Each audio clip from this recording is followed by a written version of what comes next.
This time at the Quick Speed Shop, we're going to work on the 40 Mercury. As you can hear when I pulled up, the alternator's whining real bad. I've got a new one-wire alternator to put in it. Also going to play with the timing. I believe the distributor is off one tooth in the motor because I can't get the timing to line up anywhere where it's supposed to be. So we're going to work on that. Man, it got warm already. But I'm going to let it cool down for a minute, and we're going to get on working on the 40 Mercury. We're doing hot rod stuff today here, bam, at the Quick Speed Shop. This car is equipped with a later model GM one-wire alternator. It's down over here, mounted off the block, down on the old motor mounts from when the original small block mounts around the front. And it's got a special bracket. But I'm going to remove the whole thing from the block right fast because I can't reach the adjustment bolt on the bottom, and I think it'll be easier to pull the whole thing out this way, and then I can take the bracket off, put it on the new alternator, and then I can figure out what's going on here. So I'm going to pull it off the motor. Man, these fenders are big. Fat fender car.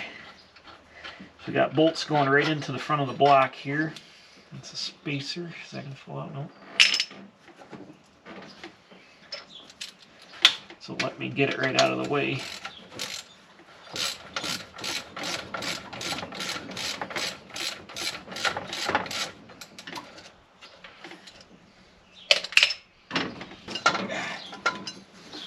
Oop. The wire's zip tied down here. Alright, hold on a second. I had to put up the tent because the sun was getting unbearable. It's like 80 something degrees today, and it was blazing on this car, and it's black and it's hot, and it was killing me. Even though it's only springtime, it was hot. Alright. This is either 3/8 or 10 millimeter. I'm gonna make this 10 millimeter. Yep. Got the alternator removed here. You can see this bracket. Okay. Well, the adjustment's up here in this piece. Huh. Look at that. Alright, let's go over here on a bench. We'll swap the bracket over. Okay, I hope this is going to work.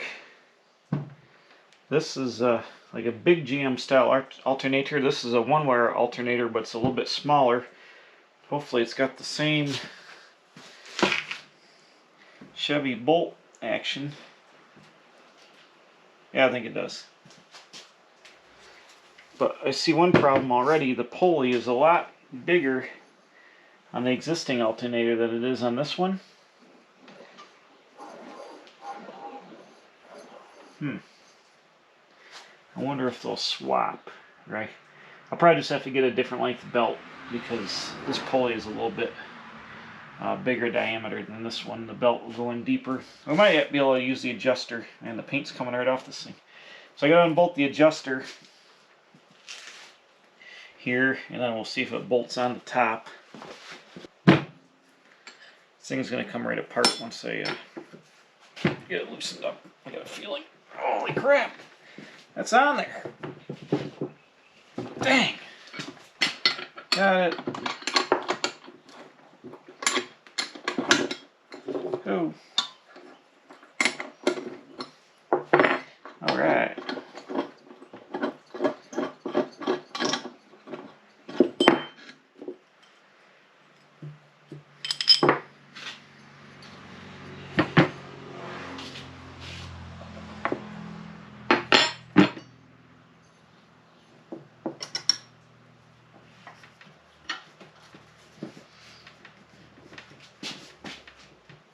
Oh, man. It's a shame because this alternator, the one we're taking out, is a chrome one, even though chrome's all grungy. It's a little bling on the front of the engine. We're just going to put in a regular old aluminum piece there. But yeah, this thing was, you heard it pulling up, it's definitely whining. Something's whining on it. Bad, but this is like a full-size GM alternator. But chrome, check this out. Should shine up a little bit. Oh yeah, look at that. It was down where the road spray is, and it's real hard to clean it. But you can see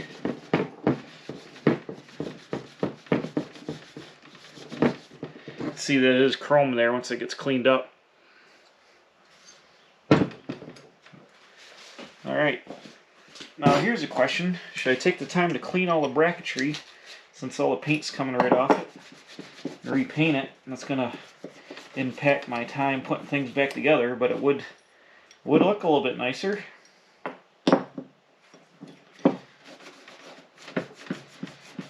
Because the paint's coming right off most of this. Yeah, shoot. This bracket's made to go right around this alternator like that. This one, it's hitting there. Oh boy. So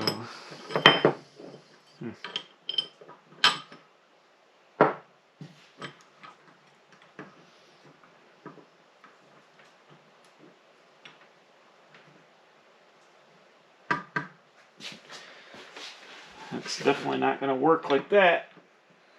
Nuts. Why is everything got to be difficult? This needs to be tipped down like this.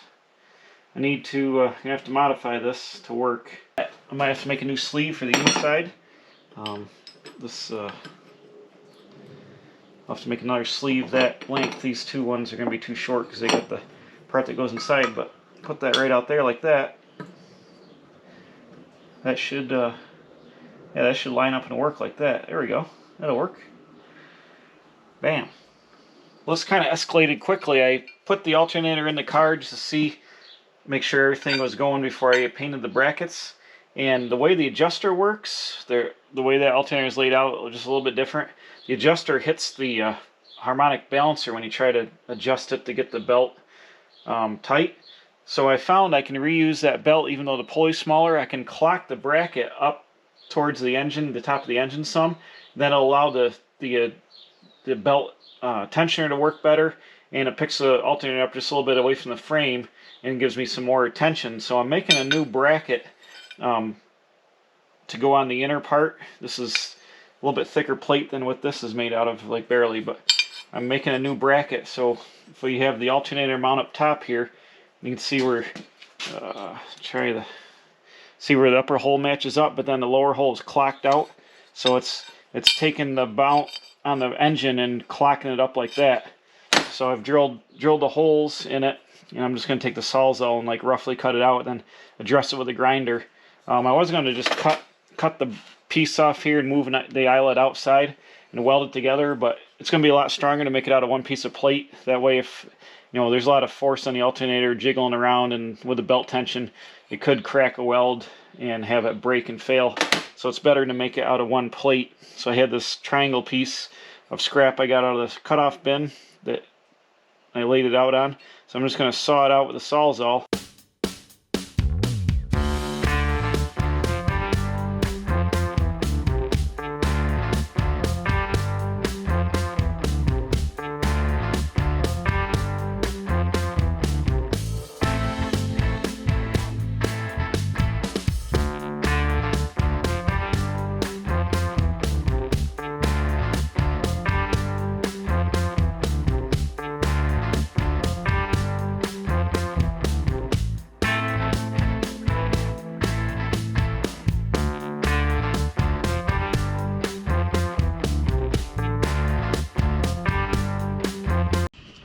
Okay, after a lot of fabricating and cutting with the Sawzall, it's where a bandsaw would come in handy.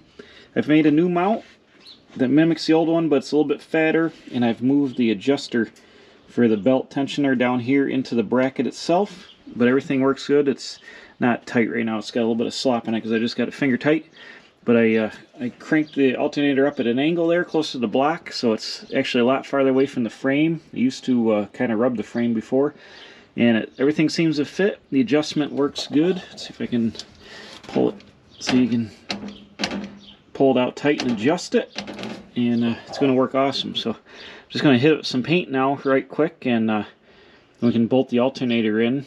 I got to make up a little ground strap. I'm going to just go from the screw down to the frame with like a zip screw. It says to ground it, and the engine is grounded to the frame as well, so it should work good for a good ground there. But we got the alternator issue fixed.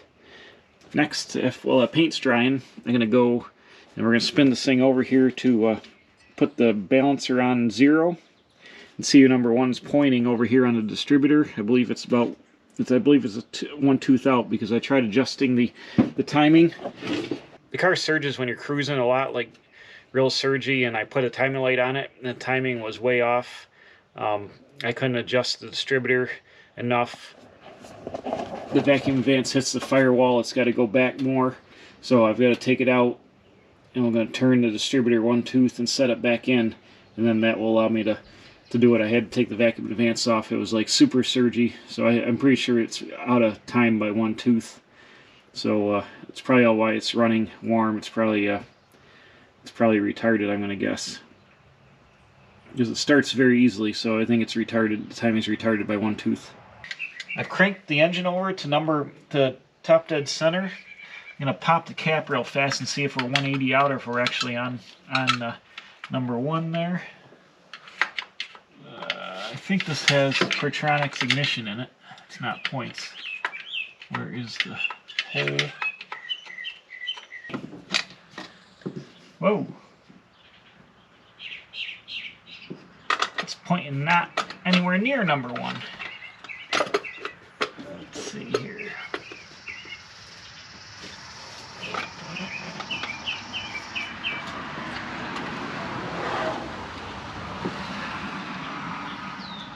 It's pointing way over. It's pointing way over here at one of these. It's pointing like at number 7. How could that be? So it's got to be 180 out. So I'm going to roll the engine over.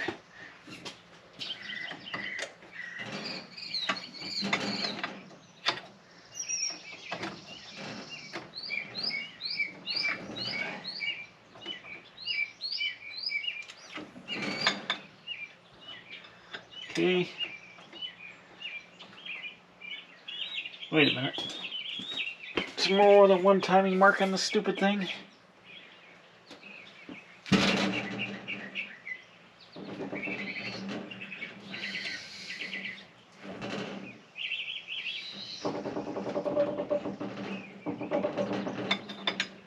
Well, that's curious.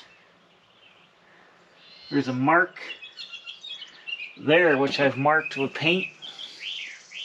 And I marked another one. Why is there so many marks on... What the... Are you serious? What is going on here? It's like multiple marks in this... what do you call it?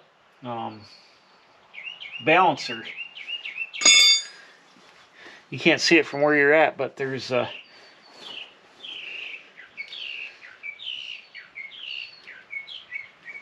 what is going on here? There's a mark there. There's like a line here.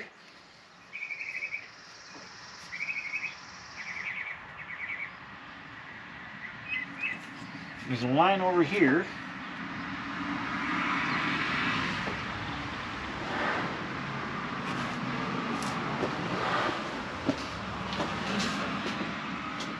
What on earth is going on? Okay, so now it's pointing kind of at number 1. Pointing right at the back of that carburetor.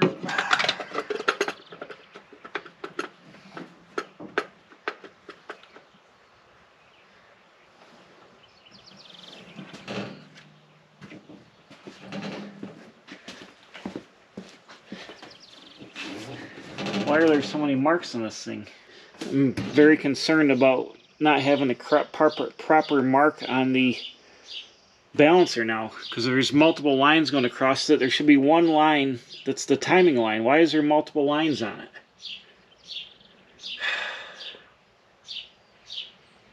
The problem is, to get this car to run right, the distributor wanted to crank into the firewall more, which would be advance the timing. Number 1, it's showing like right here, if that's the correct mark. It means I want to back the distributor way off. Seems odd. Very odd. Alright, I got the distributor vacuum vents unplugged. I got the inductive time light on number 1 cylinder here. Got the white mark here on 0. We're going to fire it up and see where we're at.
Got multiple issues here. That whine, I don't know what that whine is.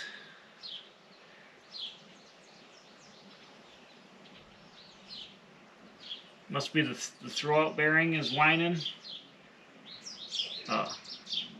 Because I thought it was the alternator. It's not. It's got to be that throwout bearing or something whining in the transmission.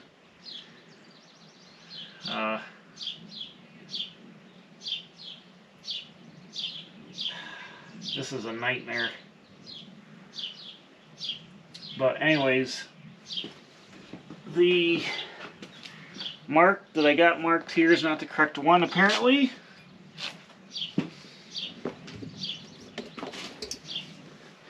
Know why this damper has so many marks on it.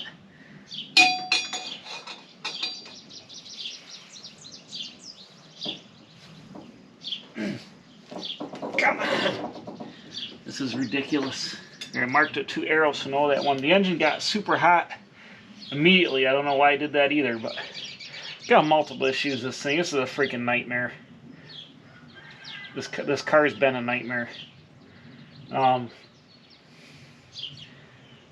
don't know what that whine is in the engine. It's loud. I don't like that at all. I thought it was the alternator whining. If variables the RPM, it's got to be, must be the throwout bearing of that transmission or something. I don't know. Let's do one thing at a time here. So now I've got the 0 where it's got to be. If I take the cap back off, I think I can maybe just cycle the plug wires around 1 revolution on the cap, and maybe that'll do it. If those marks are even correct. I don't even know if they're even correct. You know, who knows at this point. This is ridiculous. So right now, that's number 1. Yeah, it's pointing past it.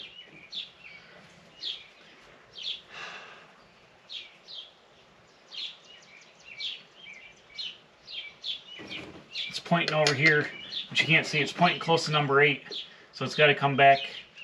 I've got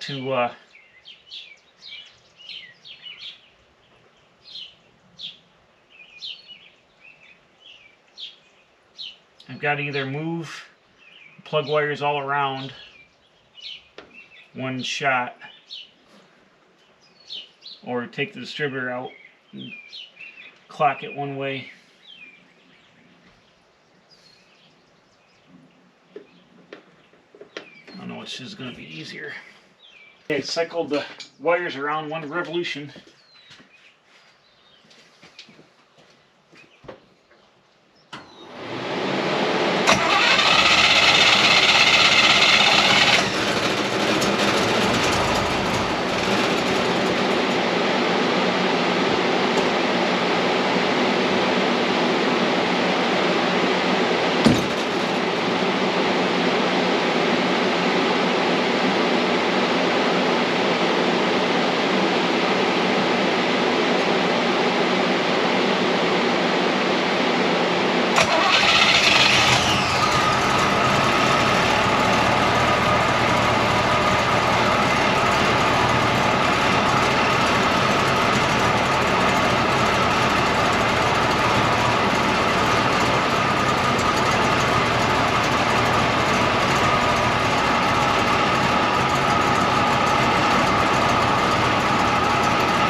I got it set to 8 degrees.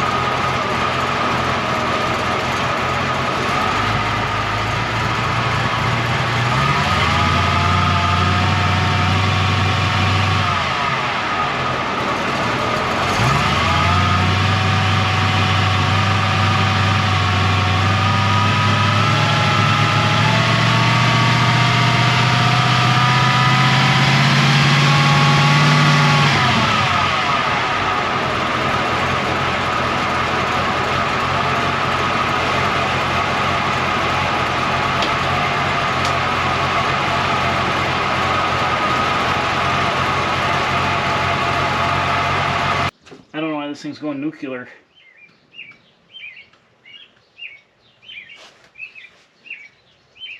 Got a host of issues here. The timing's dialed in. The vacuum advance was hooked up to the manifold vacuum, so when I hooked the vacuum advance up, it pulled it way in. You heard the RPM go up, and then it would retard. And so I got to hook up the ported vacuum. There's a ported port on the back of the center carburetor. I can hook the vacuum advance up to ported. That way it will pull in more advanced when the carburetor is open. But this thing went super hot, super fast, like 220. I don't understand that at all. I mean, the fan was running. It should have been pulling air.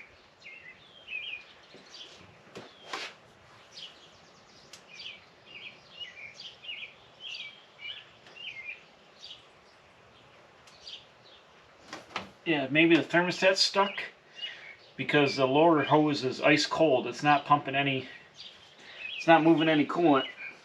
Hey, I'm a complete idiot. Remember how we were changing the alternator? The fan belt's off it. That's why it got hot. It's not running the water pump. I mean, you saw this only ran here for a couple of minutes, but that's why it got to 210 degrees. The water pump's not turning. I'm an idiot. So I'll let it cool down, put the belt back on it, and then it should run better. Whoops.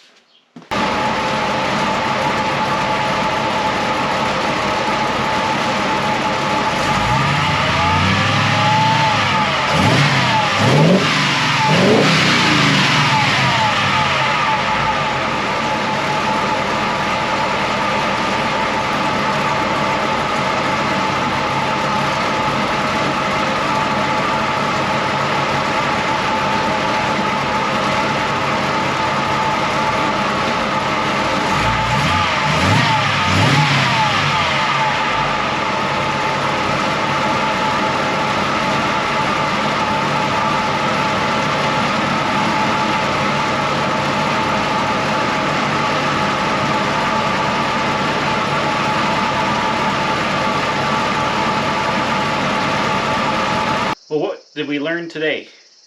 By the way, it's a wrap on the Mercury for tonight. What did we learn today? We learned that the alternator wasn't making that noise.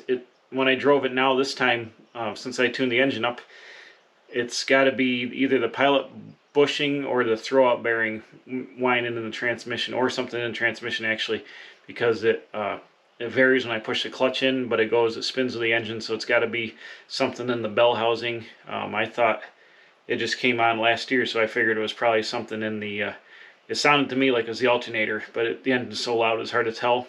It's probably the pilot bearing, I'm going to guess, is worn and making noise, because it started making noise over the winter last year when I got it out from last year. So anyways, we got a new alternator, fixed the bracket. It's actually a little bit better setup than it was. It's a little farther away from the frame, so that's all in there.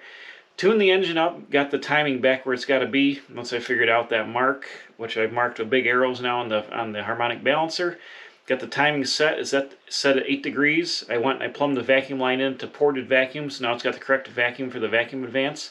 And I took it for a rip down the road. It seems to run a ton better. I think the center carburetor is a little lean in cruise mode, but I'm going to be putting a 4-barrel on. I'm going to take these 3 deuces off because they're leaking like crazy now. Put a single 4-barrel on it. But for now, it runs way snappier. The temperature sensor for the fan must be set at 200 degrees because it runs right about like 195, 200 all the time. So when I change the intake, I'm going to see if I can get a switch that has it come on like at 190 or something. And I'm going to put a high flow thermostat in it. If it's got a 195, I'm definitely going to put a 180 in it to keep the engine running a little bit cooler, because it shouldn't run at 200 it runs at 200 all the time, and I don't really want it to run at 200. But kind of tight in there with the radiator and the fan and all that, so it might run at 200. I haven't driven the car enough to know that. But fixed the timing, fixed the alternator. Got problems in the transmission still. I still have to take it out and fix the clutch. I'm going to put my lift up in my pole barn so I can get this thing up in the air and do that. So we got that figured out. But at least it runs good now and has the timing set. It was like super jerky and didn't run good. It was way too advanced, I think. Yeah, because it was base idle was like 26 degrees. It was way too advanced. I'm surprised it didn't ping being that advanced, but it didn't. But now I got it set to where it's 8 degrees there, so it should be good there. And that was a struggle. Freaking melted the engine down by not running it with the fan belt on. That was a genius move on my part. But we fixed that, and now everything seems to be okay. So I made it one step better today in this video, and now I've got a good chrome alternator. I'll clean up that one-wire alternator that apparently is still good. And this one charges good, charges right at 14.5 volts. The other one would take a minute to come on, so it was getting tired. So at least we got a brand new alternator in there, and I cleaned up some things. So there we go, a little progress on 40 Mercury today. I'm going to get back working on my 37 Ford, and we'll do that for the next video. So in the meantime, thanks for watching. Putting out videos Wednesdays and Sundays, and we'll see you again right here, almost blowing up my Mercury at the Quick Speed Shop. I'm a professional, don't try this at home.